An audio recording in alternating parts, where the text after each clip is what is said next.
So जाने हैन त भाल्से? टोखाबाट करिब 4 घण्टाको राइडपछि हामी पुग्यौं भाल्से। तर त्यहाँ पुग्न त्यति सजिलो चाहिँ थिएन है। अबाउट 13 किलोमिटर्स जति अफ रोड, ठुलो ढुङ्गा। 1 घण्टा जस्तो त अफ रोडले नै लियो। जब बाटोमै रहेको झरना पुग्यौं, यात्राको सारा थकान र अप्ठ्यारा पल बिर्सियौं।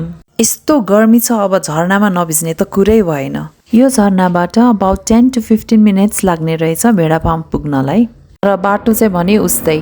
भेडाफार्म पुगेर half an hour nature walk गर्दै आनन्द लियौं र रमाइलो गर्यौं। भेडाको कथा भन्दै चाहिँ यो ठाउँमा तपाईहरु आउनुभयो भने चाहिँ सिंगल ट्री नजिकै रहेको स्विमिङ पुलमा रमाइलो गर्न सक्नुहुन्छ। हामी चाहिँ झरनामै धेरै समय बिताएको हुँदा अब ढिलो हुने भएर हतार गर्दै एकदमै मिठो लोकल खाना खाएर झर्यौं। भनिन्छ नि, भोक मिठो कि भोजन मिठो, तर हामीलाई चाहिँ त्यो दिन भोक पनि मिठो भोजन पनि मिठो भए जस्तो लाग्यो। अब चाहिँ फर्किनु पर्छ है, नत्र बाटोमै रात पर्छ भनेको मात्र के थियो, त्रिशुली नदी नपुग्दै रात त परिहाल्यो। किनकि बाटो साह्रै अप्ठ्यारो भएकोले एकजना साथीको बाइक नै बिग्रियो। जसो तसो मिलाएर हामी 7 बजे बेलुका बल्ल त्रिशुली बजारदेखि हिँडेर रातको 11 बजे घर पुग्यौं। यो ठाउँ आएपछि मलाई फिल भयो कि एक दिन चाहिँ नपुग्ने रहेछ।